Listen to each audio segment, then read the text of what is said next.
당신이 별처럼 빛나길 책방 별곡. 안녕하세요 책별님들. 오늘 여러분들께 읽어드릴 책은 언바운드입니다. 저자 조용민, 출판사 인플루엔셜.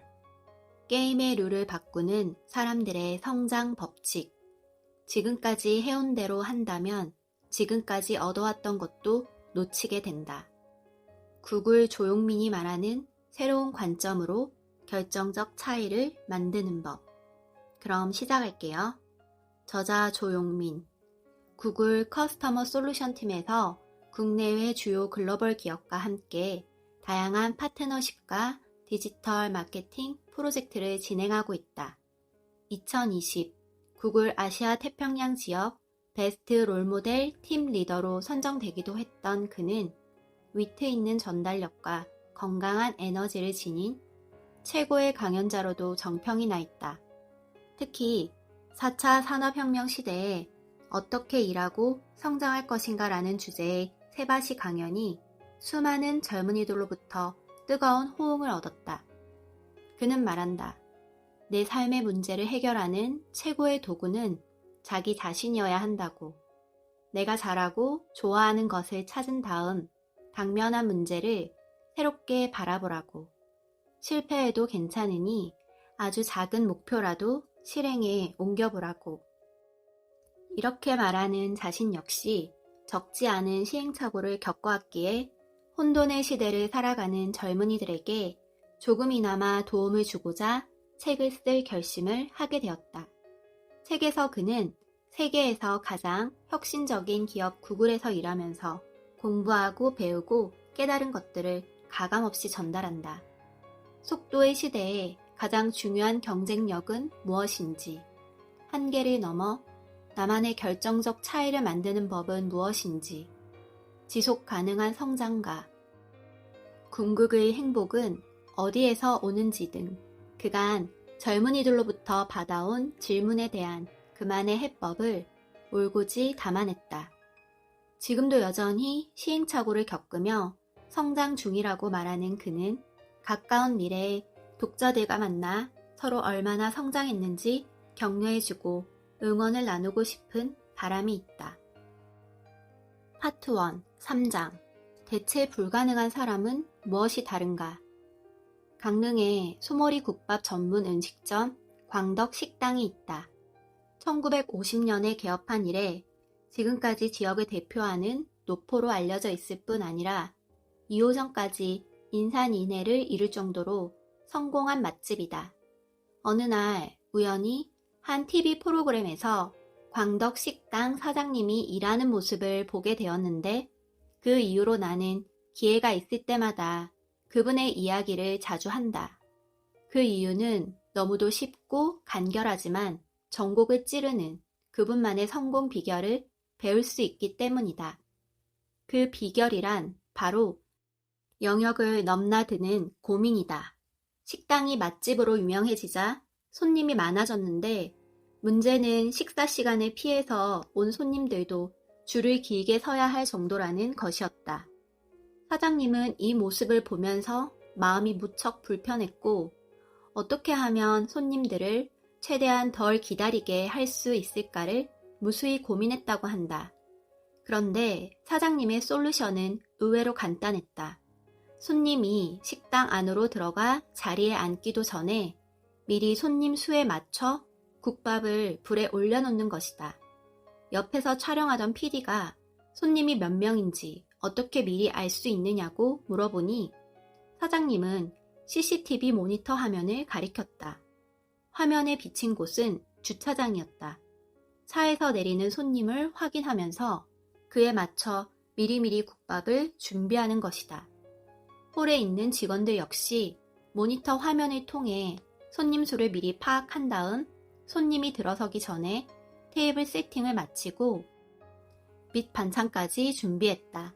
이렇게 하니 음식을 내놓는 시간이 줄어드는 것은 물론 손님들도 기분 좋게 식사를 하고 돌아갈 수 있었다. 어떻게 CCTV를 주차장에 설치할 생각을 했느냐고 물으니 사장님은 이렇게 대답했다. 1호점에서 손님들이 하도 기다리는 게 저한테 한이 됐어요. 그래서 시간을 조금이라도 당겨보려고 설치했어요. 식당에서 손님을 기다리게 하면 사용자 경험이 나빠진다. 때문에 사용자 경험을 개선하려는 노력은 모든 서비스 업계에서 하는 일이다. 대형 쇼핑몰이나 은행에서도 서비스 수준을 관리하기 위해 고객 응대 프로토콜을 만든다.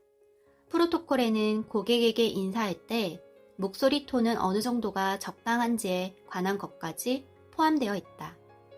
광덕 식당 사장님이 남달랐던 것은 서비스의 영역을 식당 내부뿐만이 아니라 주차장까지 확대했다는 데에 있다. 즉, 서비스 영역을 허물어서 손님이 식당에 들어서기 전부터 관리한다는 생각을 했다는 것이 정말 놀라운 점이다. 결과만 놓고 보면 뭐 그리 대단한 일인가 싶을 수도 있는데 내가 아는 한, 심지어 대기업에서조차 이렇게 서비스의 영역을 허물어서 새로운 관점으로 문제를 해결한 사례는 그리 많지 않다. 또 한 가지는 CCTV는 원래 보안을 위한 도구인데 이걸 고객 관리 도구로 전환해서 사용했다는 점이다. CCTV는 이미 주변에 있던 도구지만 이 도구를 자신의 문제 해결을 위해 창의적으로 사용하는 건 별개의 문제다. 광덕 식당 사장님의 경우에도 그만큼 고민의 깊이가 남달랐고 창의적인 관점이 있었기에 가능했을 것이다. 주차장에 CCTV를 단 것 자체는 아주 작은 변화라고 할 수 있다. 하지만 그것이 만들어낸 가치는 결코 작지 않다. 모두가 당연하게 여겨서 지나쳐 버릴 수 있는 문제에 대해 집요하게 고민했기에 아주 작은 변화로도 남다른 성공을 이끌어낼 수 있었던 것이다. 퀀텀 점프를 하려면 미래학자 엘빈 토플러는 생전에 21세기의 문맹은 읽고 쓸 줄 모르는 사람이 아니라 배우고 배운 것을 일부러 잊고 다시 배우는 능력이 없는 사람이다 라고 말했다.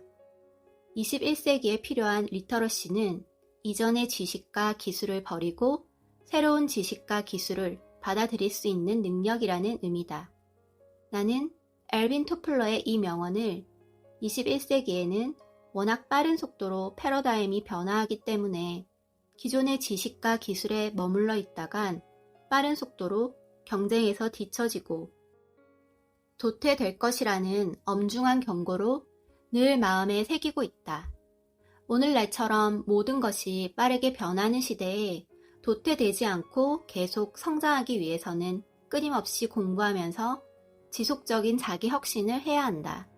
그런데 4차 산업혁명 시대는 여기서 더 나아가 우리에게 점진적인 발전이 아닌 비약적인 성장, 즉 퀀텀 점프를 요구하기도 한다. 퀀텀 점프는 양자 역학에서 사용하는 표현으로 양자가 하나의 에너지 상태에서 다른 에너지 상태로 옮겨갈 때 계단 위로 도약하듯 뛰어오르는 현상을 가리킨다. 경제학에서는 단기간의 비약적인 성장이나 발전을 의미하기도 한다.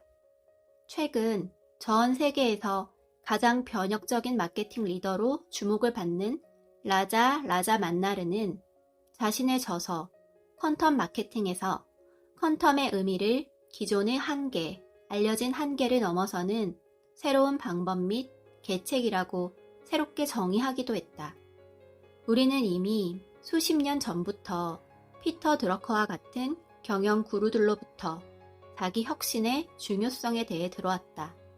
그러므로 지금 내가 강조하려는 건 자기 혁신 자체가 아니다.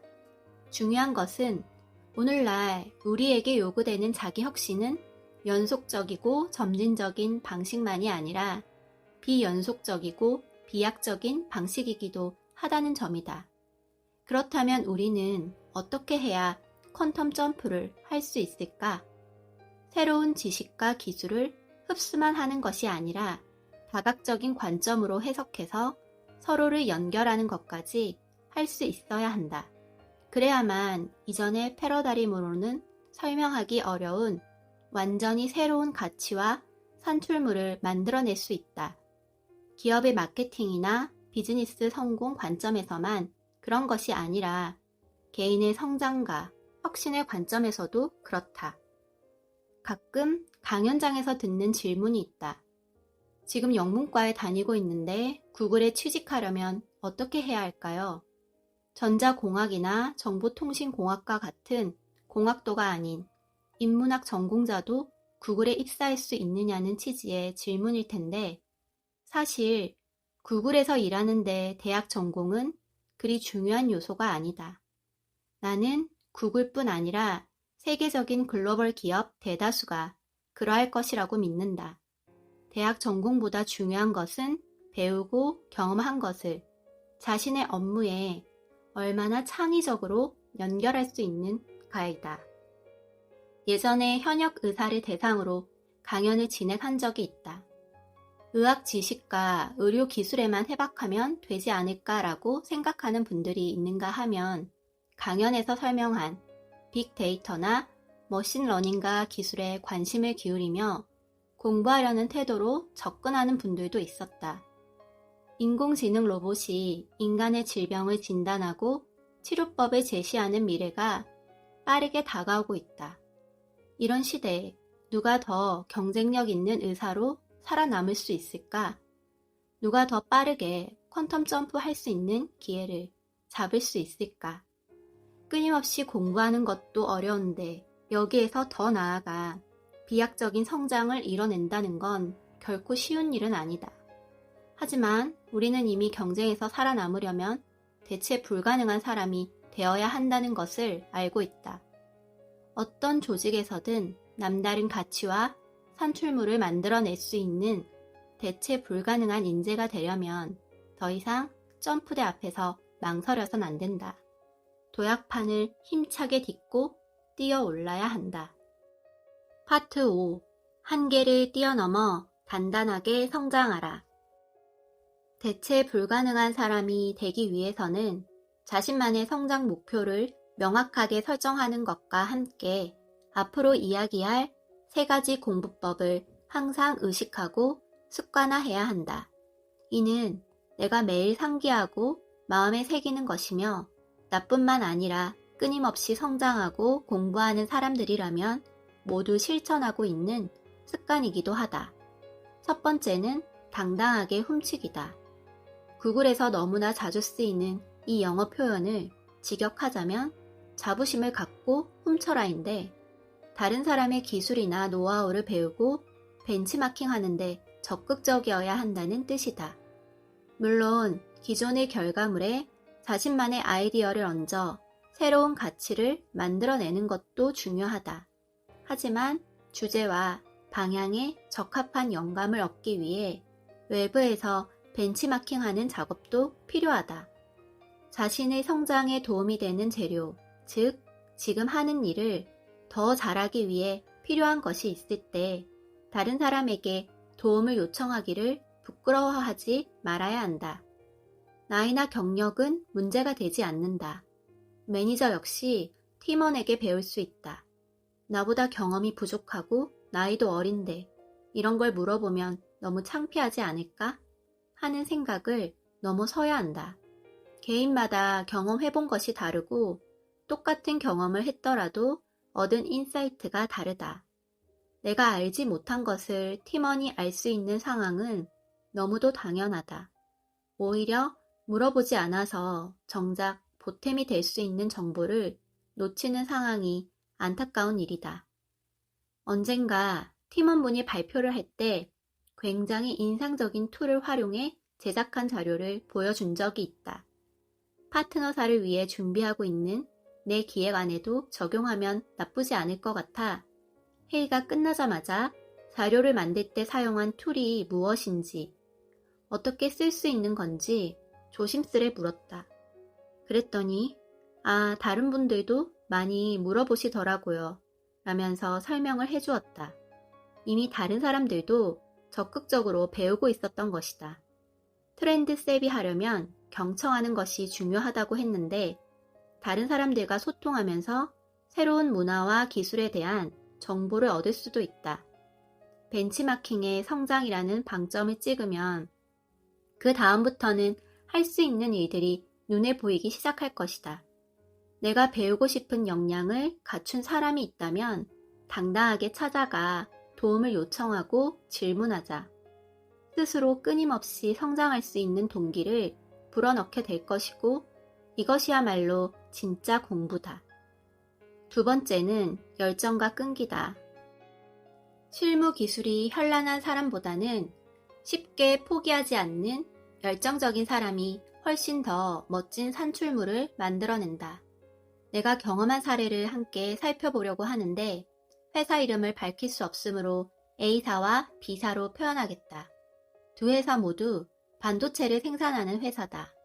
반도체 장비 중에 24시간 가동하는 롤러가 있는데 어느 시점이 되면 이 롤러에 균열이 발생한다. 이 틈이 심각해지면 롤러를 교체해야 하는데 그동안은 반도체 생산 작업을 중단해야 한다. 그래서 이 롤러를 교체하는 최적의 타이밍을 찾는 것이 굉장히 중요하다. 너무 빨리 교체하면 소모되는 롤러의 개수가 늘어나니 비용이 올라가고 너무 늦어지면 공정 자체에 오류가 생겨 불량품이 발생하거나 다른 장비마저 고장이 날 수 있다. 이 최적의 타이밍을 예전에는 사람이 관찰하고 판단했는데 지금은 인공지능이 대신 할 수 있다. 그런데 기계가 이 타이밍을 정확하게 측정하려면 균열의 순간을 포착한 이미지 데이터를 지속적으로 축적해야 하고 이를 바탕으로 딥러닝해야 한다. 정확한 타이밍을 읽어내기 위한 데이터를 축적하기 위해 A사와 B사에 롤러의 균열이 발생해서 불량이 난 경우의 사진이 2000장 이상 필요합니다. 라고 요청을 드렸다. 그랬더니 A사는 이미지 데이터가 2000장 이상 쌓이려면 6개월 정도 걸리니 6개월 후에 다시 협의를 진행하자고 답해왔다. 반면에 B사는 보유하고 있던 200장의 사진을 유의미하게 쪼개서 2000장 가까운 이미지 데이터로 재생산해 주었다. 롤러에 균열이 생겼을 때 다양한 형태와 모양의 균열이 동시다발적으로 생기는데 이런 부분들을 세부적으로 나누면 각각 하나의 데이터가 된다. 같은 균열이라 하더라도 다른 각도에서 찍으면 또 다른 이미지 데이터가 된다. B사는 일단 이렇게 진행해도 되는지 문의한 후 계속해서 이미지 데이터를 확보하겠다고 답해왔다. A사와 B사의 차이는 어디에 있을까? 똑같은 재료를 가지고 어떻게 활용하느냐에 따라 문제는 곧바로 해결될 수도, 그렇지 못할 수도 있다. 나는 이 사례를 회의에서 이야기한 적이 있는데 그때 회의석상에 있던 한 분이 그것은 끈기의 문제라고 말씀하셨다. 눈앞의 문제를 해결하겠다는 의지를 갖고 얼마나 깊이 고민했는가의 차이라는 의미였다. 이것은 사실 딥싱킹과도 맞닿아 있는 부분이다. 그분은 이어서 이렇게 말씀하셨다. B사의 경우 어떻게든 데이터를 모아보기 위해 이렇게도 해보고 저렇게도 해보는 과정이 있었을 겁니다. 그런데 A사는 적극적으로 밀어붙이지 않았어요. 단순히 6개월 후에 하는 것으로 결론을 내려버렸죠. 이 말을 듣고 나는 고민의 깊이 측면에서만 보자면 딥싱킹의 차이지만 이를 처리하는 과정을 놓고 보면 끈기가 어느 정도인가의 문제라는 걸 깨달을 수 있었다. 끈기는 힘들어도 포기하지 않고 끝까지 노력하는 힘이며 실패 앞에서도 좌절하지 않고 끈질기게 견뎌내는 힘이다. 열정이란 것도 사실 끈기를 바탕으로 할 때 생산적인 추진력으로서 더욱 가치를 발할 수 있다. 세계 최고의 자동차를 만든다는 비전과 철학을 90여 년간 계승해오고 있는 영국의 수공 자동차 제조사 벤틀리 모터스의 생산 슬로건은 남들이 중단한 데서 우리는 출발한다다.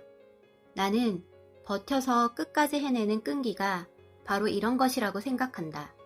남들이 이만하면 됐어 라고 말할 때 그 한계선을 초월해 계속 매진하는 것.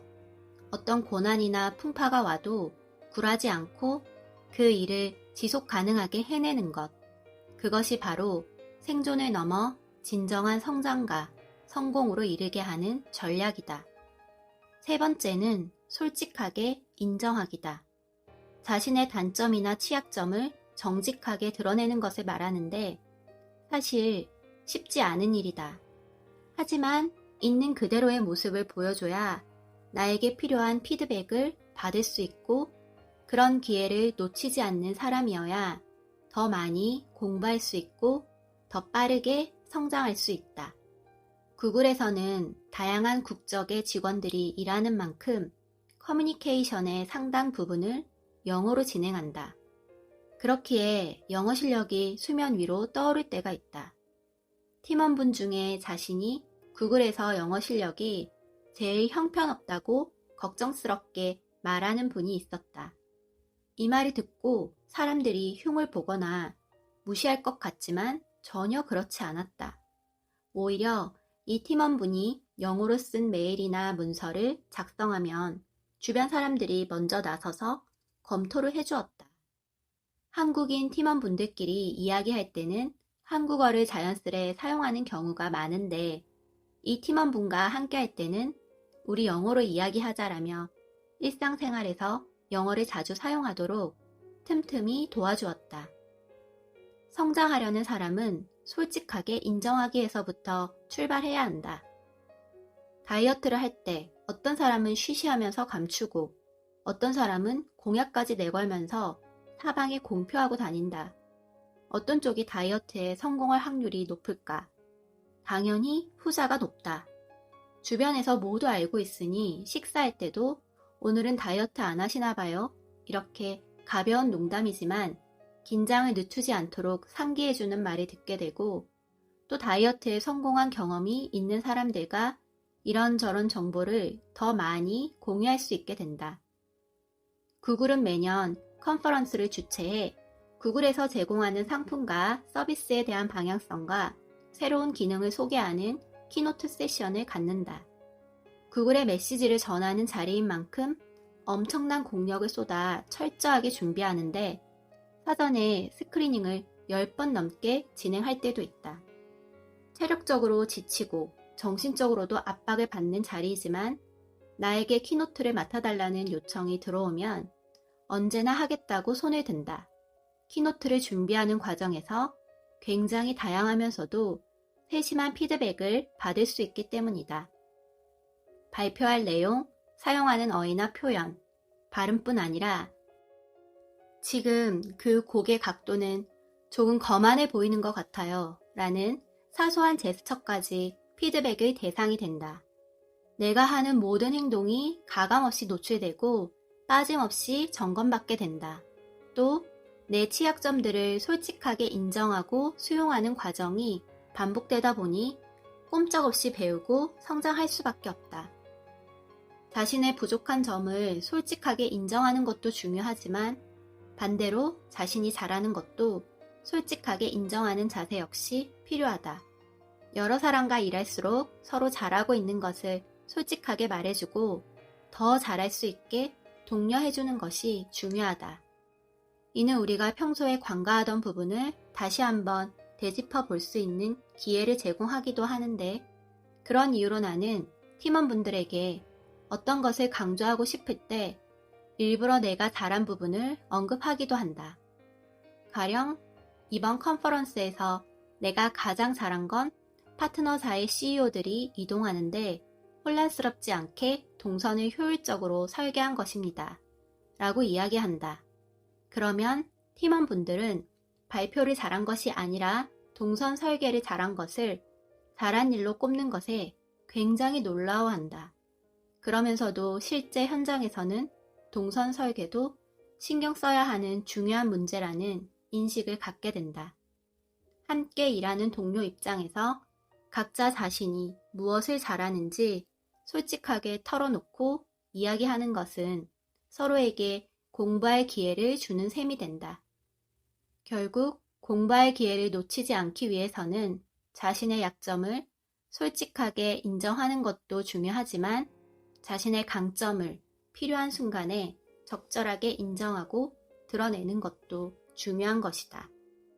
여기까지 제 오디오북 잘 들으셨나요? 내용이 좋으셨다면 구독, 좋아요, 알림 설정 부탁드립니다. 그럼 다음 영상으로 만나요. 편안한 주말 되세요. 감사합니다.